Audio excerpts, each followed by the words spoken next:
À la une ce soir, sécurité routière, opération de prévention. Ce matin, zone de Jambette, des véhicules contrôlés gratuitement, des stands de sensibilisation sur les dangers de l'alcool au volant. L'idée est de stopper l'hécatombe sur nos routes.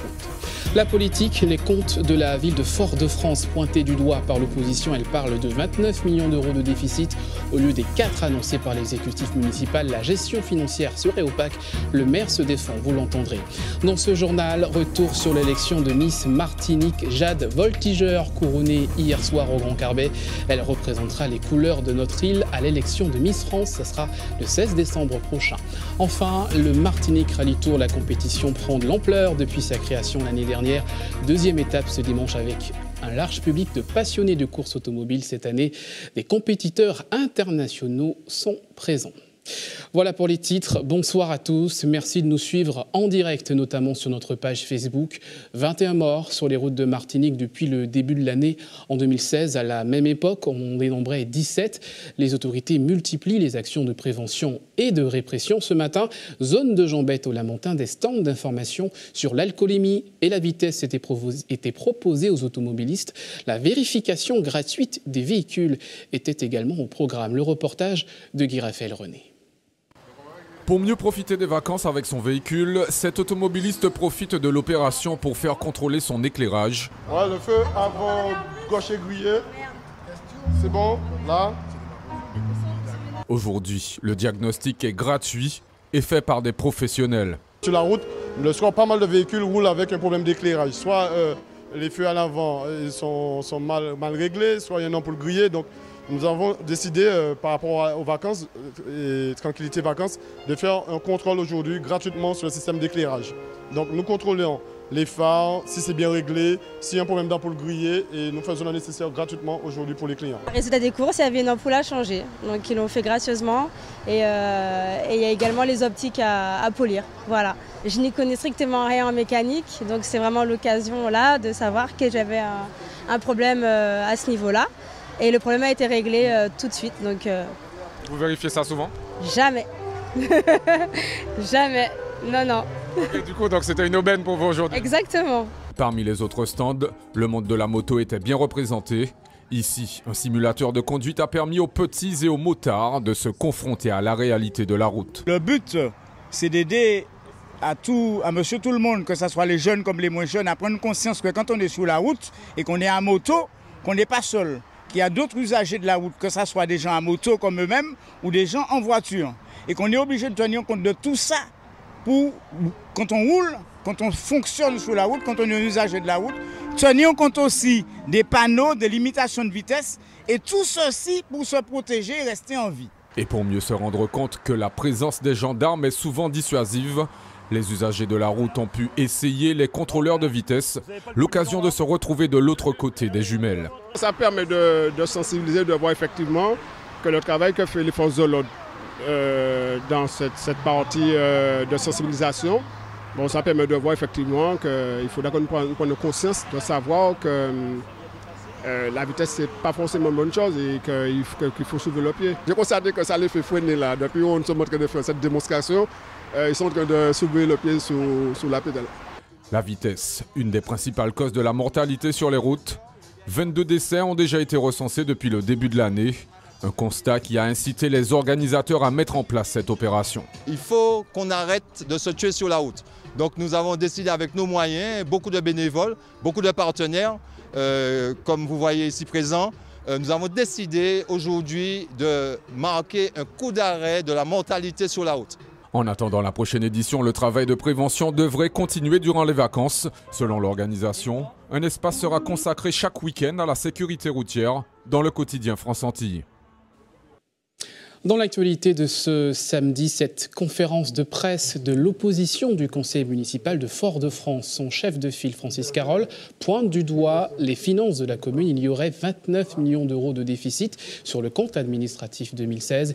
Il parle également de rétention d'informations. On l'écoute au micro de Guy Raphaël René. Nous avons récemment eu le vote du compte administratif de la ville. Alors, d'abord, nous voulons souligner que les documents concernant le compte de gestion n'ont pas été transmis à l'opposition parce que c'est une formalité obligatoire. Donc Fort-de-France continue dans l'opacité pas de débat sur le compte de gestion du payeur et pas de documents remis aux élus, ce qui en soi est déjà extrêmement grave. La deuxième chose, nous notons une différence entre ce que dit le compte administratif de la ville, qui admet un déficit de 4 millions d'euros, ça c'est important à noter, et le payeur qui nous dit qu'en ajoutant les restes à réaliser, le déficit serait de 29 millions d'euros. Pour l'année 2016. Pour l'année 2016, ce qui fait quand même une différence assez consistante. Cette différence de 25 millions d'euros s'explique par 25 millions d'euros de recettes certaines restant à réaliser, donc restant à recouvrer, et qui relèvent du budget 2016, donc qui s'intègre dans le compte administratif et non pas dans le compte de gestion, puisque le compte de gestion, lui, retrace l'ensemble des opérations, recettes et dépenses réalisées effectivement pendant l'exercice.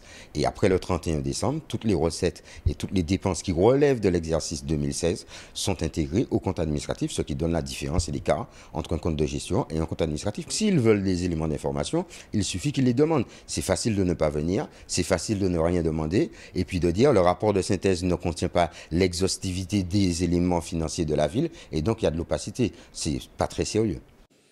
On passe à l'économie, à l'image des géants Facebook ou Google. Ils démarrent leur activité dans leur chambre ou leur cuisine basée sur l'impression 3D ou la transformation de produits locaux. Leur business se veut créatif et lucratif. Ils ont d'ailleurs reçu le prix du concours créatif 2017. Rencontre avec 3 jeunes entrepreneurs martiniquais, portrait croisé, signé Yohan Boulard.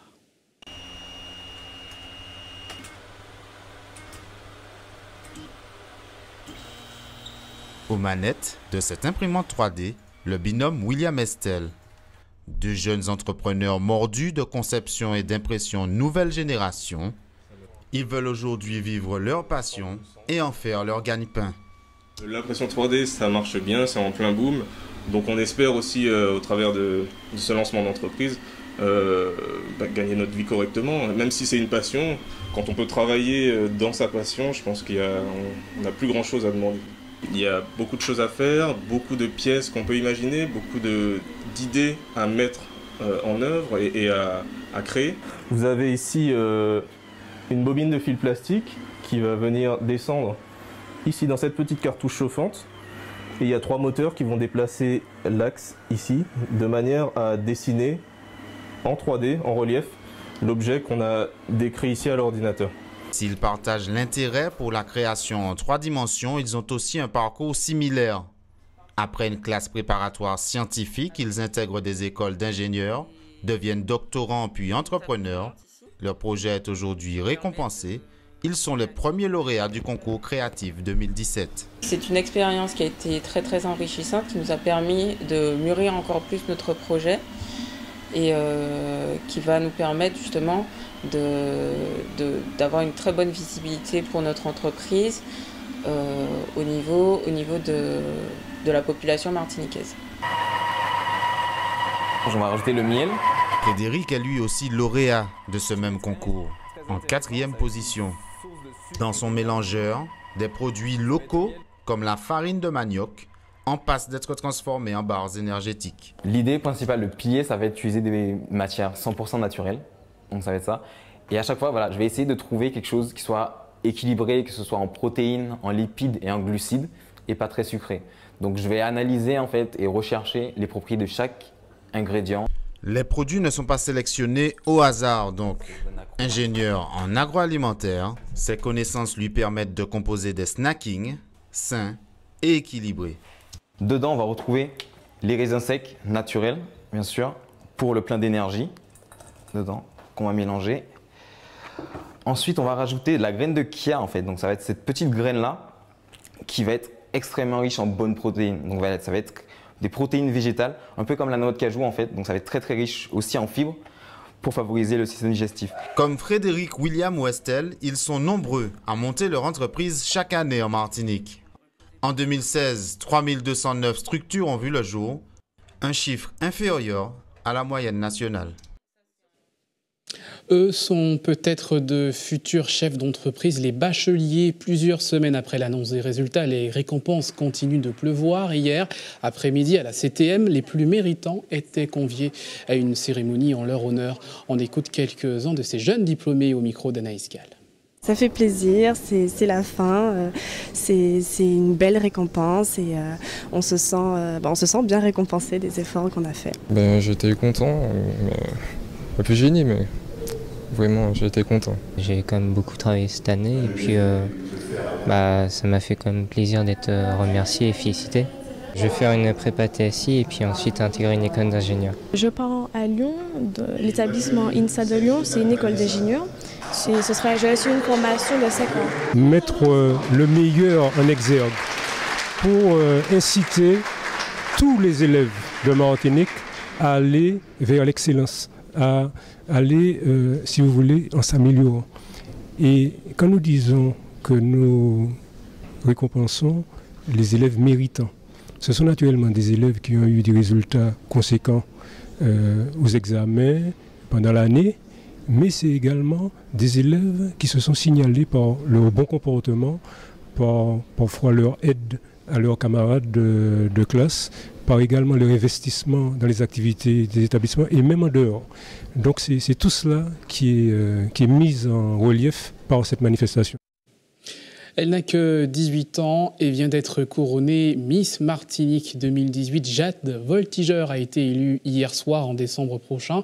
Elle tentera de succéder à Alicia Eliès, Miss France 2017, qui était présente hier soir. Retour sur cette soirée de gala avec le commentaire de Marie Tricot et des images de Michelet François. L'une d'entre elles va devenir Miss Martinique 2017. Main dans la main, les deux finalistes attendent le verdict. La Miss Martinique 2017 est Jade Voltiger.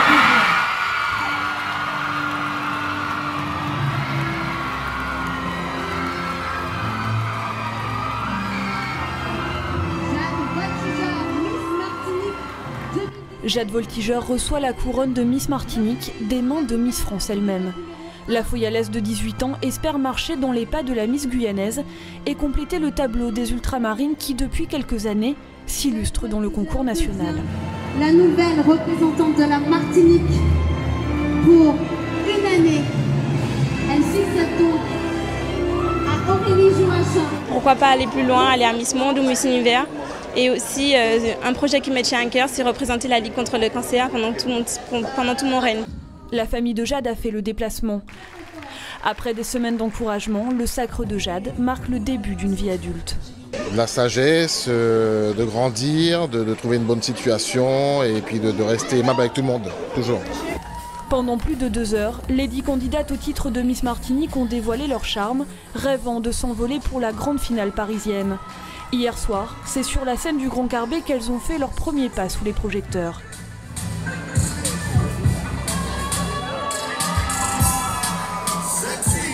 Différents tableaux pour un thème, celui d'une femme d'influence, ici, en reine égyptienne.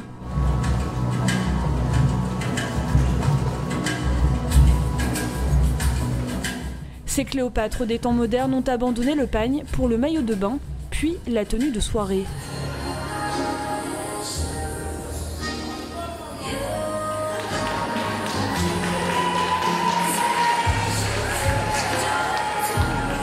Avec la robe d'apparat, l'épreuve tant redoutée de la prise de parole en public. Au-delà du fait d'être une ambassadrice de la beauté, je souhaite être la fierté de la Martinique et pour la première fois rapporter la couronne de Miss France. La préparation était particulièrement difficile. Les candidates ont eu 1 mois et demi pour tout préparer, pour tout mettre en scène. Il y en a qui ne savaient pas marcher, il y en a qui ne savaient pas s'exprimer. Il a fallu travailler tout ce qui était coordination, gestion de l'espace, présence scénique, etc. Ça a été très difficile. Jade Voltiger a convaincu le jury. Une première étape pour tenter de décrocher le diadème de Miss France le 16 décembre prochain.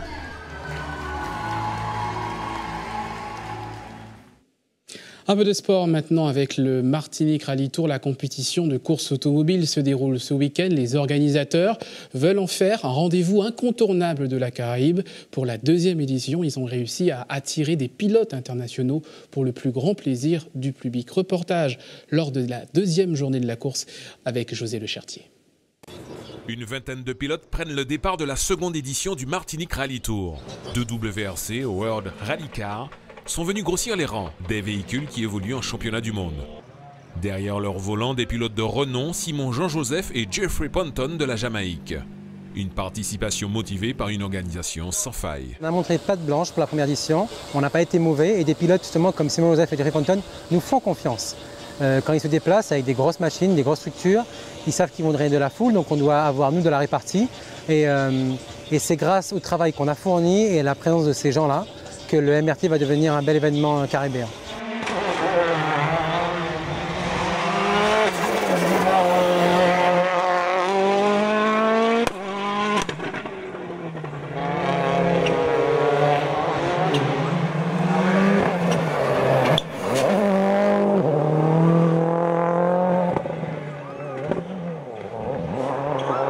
Le Martinique Rally Tour est une copie du Rally Sol Barbados, le rallye star de la Barbade, mais une copie adaptée aux spécificités de notre île. Cette deuxième édition séduit les pilotes locaux et invités. C'est une bonne chose d'essayer d'inclure la Martinique dans les compétitions que nous avons sur nos îles anglophones, parce qu'il y a quelques rallyes à la Barbade, à la Jamaïque. Beaucoup d'équipes voyagent à travers les îles, même à la Barbade, beaucoup d'Européens viennent participer à l'événement tout au long du week-end. Inclure le Martinique Rally Tour dans le circuit risque fort d'amener plus de monde.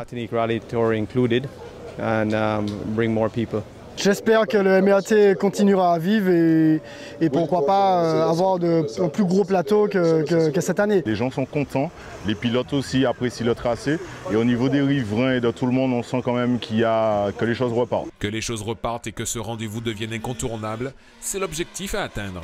Pour l'heure, le plateau ne compte qu'une vingtaine de pilotes, mais... Il y a beaucoup de pilotes qui sont là en repérage, des pilotes de la Guyane, de la Guadeloupe, de Trinidad, de Barbade. Croyez-moi, le MRT est vraiment voué à passer à plus de 50 équipages, largement en troisième édition. Le Martinique Rally Tour continue ce soir et demain. À l'issue de la première journée, Simon Jean-Joseph était en tête de la compétition. On reste dans les sensations force le free jump. Le concept s'est lancé d'une estrade de plusieurs dizaines de mètres de hauteur pour atterrir sur un immense matelas. Une découverte de ce sport plutôt extrême était proposée ce matin à Shellcher. Regardez.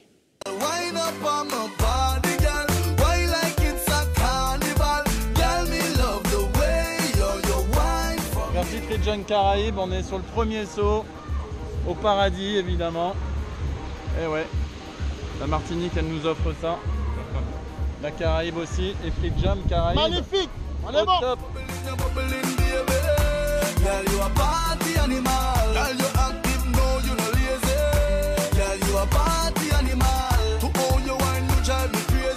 Le Free Jump, c'est une nouvelle activité issue du cinéma, de la cascade. C'est du saut en hauteur, dans un airbag de réception et sans prendre aucun risque, sans élastique. Juste que du bonheur, de l'adrénaline, un développement de sa personne et une confiance en soi, c'est très exceptionnel.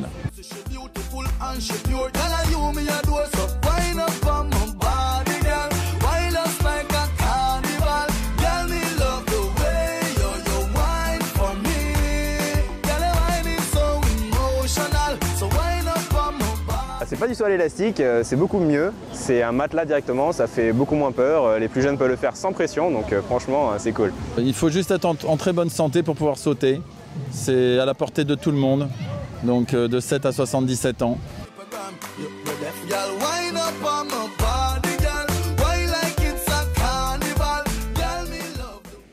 Et sachez que le record mondial s'établit à 25 mètres de hauteur. Restez avec nous à suivre dans votre journal, votre JT des communes du samedi. Les vacances, vous le savez, c'est le meilleur donc, de ce JT des communes ce soir, Rivière-Salée, avec ses zones économiques attractives pour les entreprises. Une balade à la campagne également au Gros-Morgne et puis l'histoire de la rivière Lézard à travers le témoignage de Lamontinois et de scientifiques. Mais d'abord, comment faire pousser efficacement plantes aromatiques et médicillane? Un atelier y était consacré en Guadeloupe pour les stagiaires, découverte des techniques de bouturage. Le reportage de nos confrères d'ATV Guadeloupe. Méthode de multiplication, bouturage, Dans cet atelier, on apprend tout ce qui est nécessaire sur l'utilisation des plantes aromatiques. J'ai divisé en fait la séance en trois points. Donc j'ai fait un petit point sur un peu d'introduction sur les plantes aromatiques, des petites bases en botanique, etc. Et sur les noms, apprendre à reconnaître quelques-unes. Et là, on a glissé sur les méthodes de multiplication. Donc on a fait un petit peu de division de tout sur de la citronnelle et du vétiver. Et là, ils sont en train de poursuivre sur de la multiplication, sur du gros thym, avec de la bouture sur du gros thym et de l'efferalgan et du doliprane.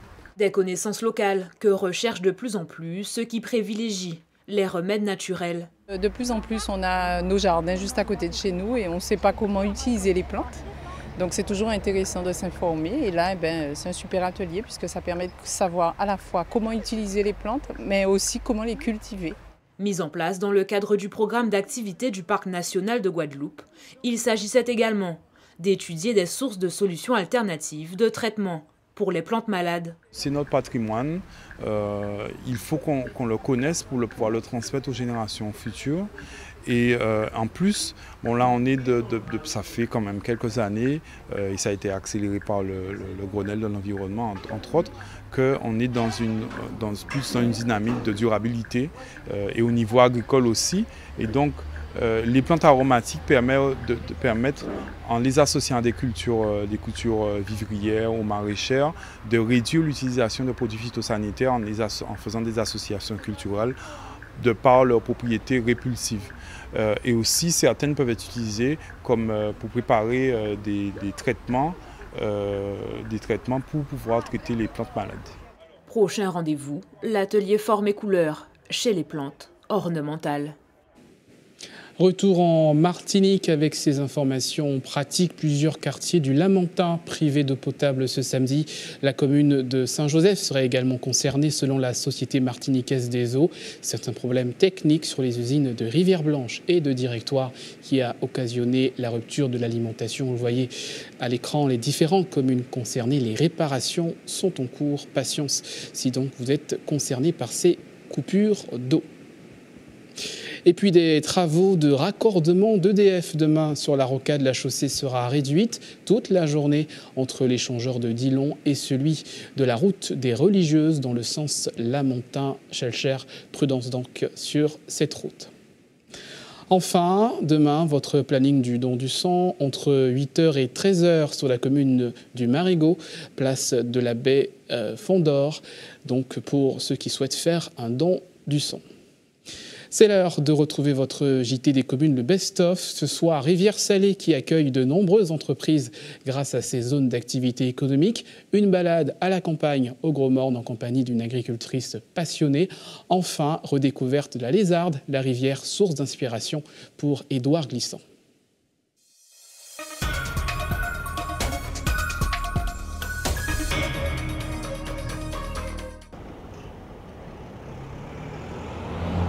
Depuis 3 ans, le gérant de la célèbre boulangerie Foyalaise a un nouveau magasin à Rivière-Salée.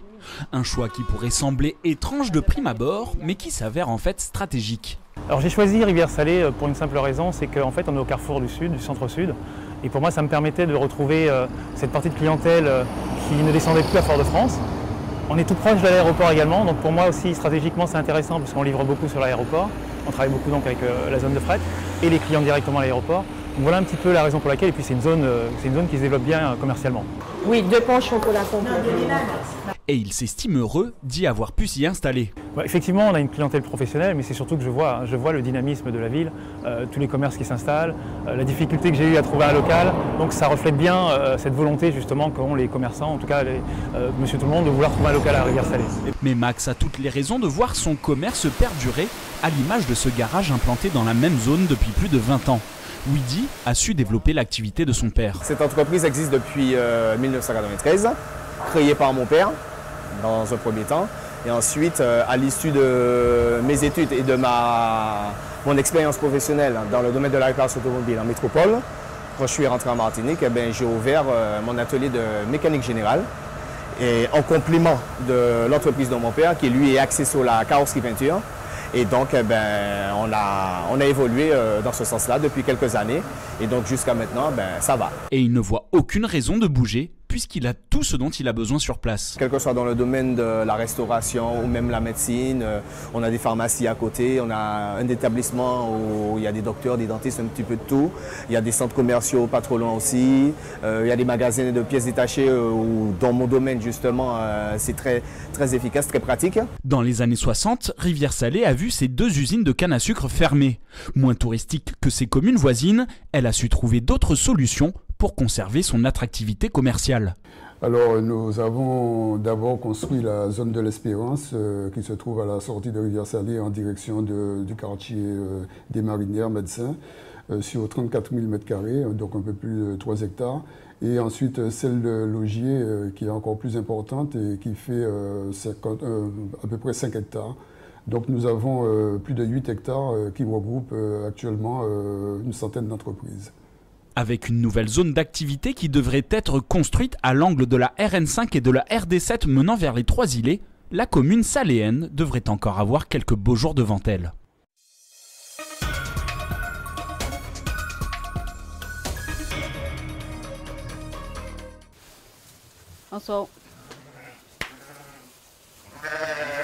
L'histoire de la ferme de Claire-Matin remonte aux années 90. Depuis plus de 20 ans, Francine s'échine à prendre soin de ses animaux. Ce que j'aime dans mon travail, c'est être en contact avec la nature, donc être dans la nature toute la journée, être en contact avec les animaux, les arbres, mais aussi bizarre que ça puisse paraître, il y a des échanges, quoi.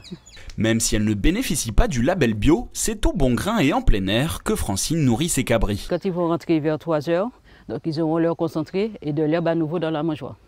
Donc ça peut varier.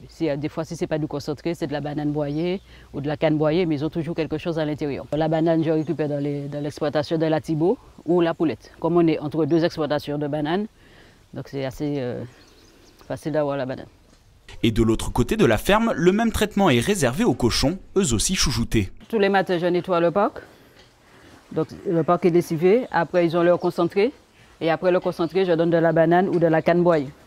Au milieu des fleurs et avec une vue imprenable sur la campagne grosmornaise, une vingtaine d'arbres fruitiers d'antan livrent leur saveur presque disparue, comme ici le petit Jacques. C'est un fruit qui est cuisiné sous plusieurs formes, sucré ou salé, donc on peut faire de la confiture avec ou du gratin, mais qui est très bon, c'est un fruit qui est très raffiné. Et pour faire perdurer la tradition, Francine ouvre même ses portes aux écoliers. On leur explique le fonctionnement de l'élevage, donc que ce soit porcin ou ovin.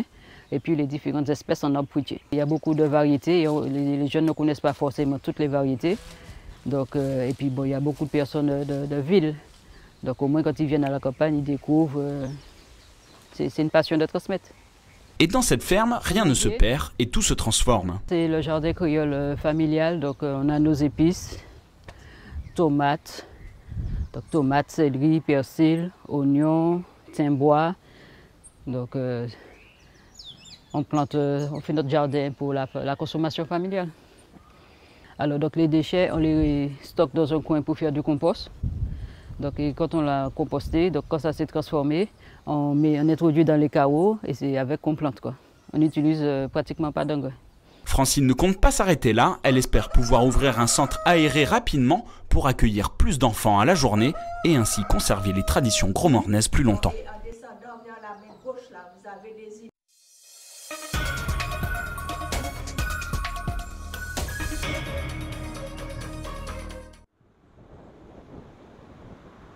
Elle est la plus grande en Martinique, des Pitons du Carbet jusqu'à l'embouchure du Lamentin. Sur plus de 33 km, la rivière de la Lézarde traverse cette commune. Tout au long de l'année, elle serpente à travers nos mornes et nos champs de canne. Ce qui est intéressant, c'est que c'est surtout une rivière de type mixte. Alors, qu'est-ce qu'une rivière de type mixte? Une rivière de type mixte, c'est une rivière qui en amont a un comportement totalement torrentiel, puisqu'en amont, elle prend sa source sur des mornes et des montagnes, donc elle est extrêmement pentue, avec un débit très violent, elle va charrier des matériaux extrêmement volumineux. Et en aval, au contraire, prenant appui sur la plaine du Lamentin, elle a un débit plutôt de plaine. Donc c'est une rivière qui est totalement mixte parce qu'elle allie en fait la double dynamique torrentielle en amont et de plaine en aval. À part quelques tortues, hérons et canards, aujourd'hui plus personne ne va à la rivière pour se baigner ou même laver son linge. Mais autrefois, les berges de la Lézarde étaient un lieu de rencontre où Paulette, du haut de ses 78 ans, a encore de nombreux souvenirs d'enfance. Mon père était marin-pêcheur et on est habité tout près de la rivière. Et comme on aimait l'eau, alors ce qui fait on allait souvent dans l'eau. Et c'est après avoir failli me noyer là que j'ai appris à nager.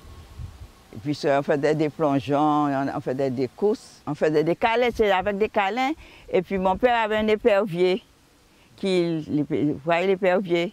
Alors ce qui fait, il lançait l'épervier, il prenait du poisson dans la rivière. Il y avait beaucoup de poissons dans la rivière à l'époque. Si la rivière était pour Paulette son terrain de jeu dans sa jeunesse, elle a aussi été une source d'inspiration pour Édouard Glissant. Il gagnera le prix Renaudot grâce à son livre La Lézarde en 1958. Une œuvre à l'image des méandres de ce cours d'eau tumultueux. Taël et Garin suivent leur destin au long de la rivière. Si la route est étroite, l'un ou l'autre passe le premier, sans hésiter ni craindre. Ils ne parlent plus, ne monologuent plus. Quelle importance! Ils sont réunis maintenant. Lorsqu'Édouard Glissant décide d'écrire un premier roman, il va choisir le cadre de La Lézarde et il va mettre en scène l'itinéraire de jeunes gens qui ont décidé de se mettre en marche de manière révolutionnaire. Et on peut dire que leur itinéraire correspond aux méandres de cette rivière qui, de temps en temps, quand il y a mauvais temps, devient un véritable fleuve torrentiel. Donc à un certain moment, d'ailleurs, on va suivre la traversée, le cheminement le long de la Lézarde, la vraie rivière, de ces jeunes gens qui sont effectivement habités par ces passions tumultueuses, puisqu'ils ont décidé de tuer quelqu'un et que ce meurtre sera à l'origine d'une attitude révolutionnaire. Aujourd'hui, la rivière fait surtout parler d'elle quand elle inonde les routes. Elle subit aussi le contre-coup de l'agriculture des champs avoisinants et de leurs pesticides. Et malgré sa discrétion, elle conservera toujours la mémoire de nos pères et de nos traditions.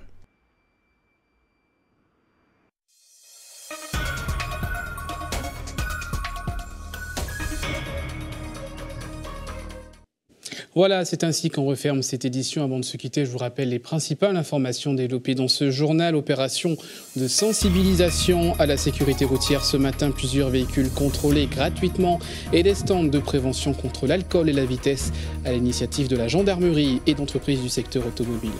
Du rififi au conseil municipal de Fort-de-France, l'opposition parle de comptes insincères et de rétention d'informations. Le maire, Didier Laguerre, a répondu à ces accusations. La Martinique a sa nouvelle égérie de beauté, Jade Voltiger, élue hier soir au Grand Carbet, Miss Martinique 2018. Elle essayera de ravir la couronne d'Alicia Aliès le 11 décembre prochain en métropole. Et puis du sport avec la Martinique Rallye Tour qui se déroule ce week-end. Deuxième étape ce samedi. Vous l'avez vu, la compétition prend de l'ampleur après 2 ans d'existence. À suivre, l'information nationale et internationale avec nos confrères de BFM TV. La météo présentée par Ruth Fortuna à 20h. 2 épisodes de la série The Island. On se retrouve demain avec grand plaisir.